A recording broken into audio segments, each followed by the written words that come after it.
Merhaba arkadaşlar, kanalıma hoş geldiniz. Bana desteğinizi göstermek adına kanalıma abone olmayı, videolarımı paylaşmayı ve zili açmayı unutmayınız. 1948 Aşkabat depremi 6 Ekim 1948 tarihinde Sovyetler Birliği'nin Türkmenistan SSC'nin başkenti Aşkabat yakınlarında meydana gelen bir depremdir. Deprem Richter ölçeğine göre 7,3 şiddetinde olup Mercalli ölçeği göre X yoğun olarak kaydedilmiştir. Türkmenistan hükümetinin sansürü nedeniyle deprem Sovyet medyasında geniş bir şekilde rapor edilmedi.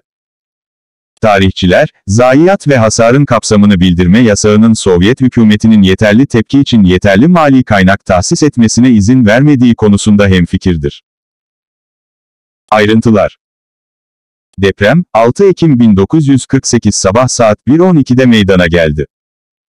Depremin merkez üssü Aşkabat'ın 25 kilometre güneybatısındaki Küçük Karakavdan köyü yakınlarındaydı. Deprem, neredeyse tüm tuğla binaların yıkıldığı, beton yapıların ağır hasar gördüğü ve yük trenlerinin raydan çıktığı Aşkabat ve yakın köylerde büyük ölçüde hasara neden oldu. Bunun yanı sıra İran'ın Dergez kentinde de hasar ve kayıplar meydana geldi. Aşkabat'ın kuzeybatısında ve güneydoğusunda yüzey rüptürü gözlendi.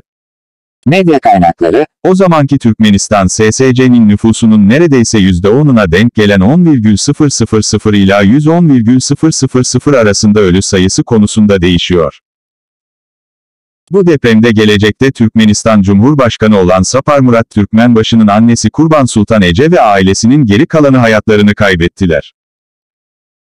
Sonuç: depremde 198 bin nüfuslu şehir yerle bir olmuştu.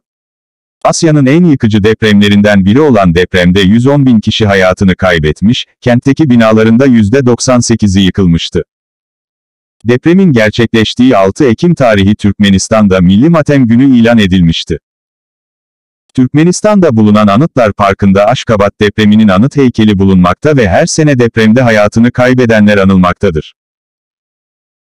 #Türkmenistan #Türkmen #tarihi #Türkmen History #History #deprem #anma günü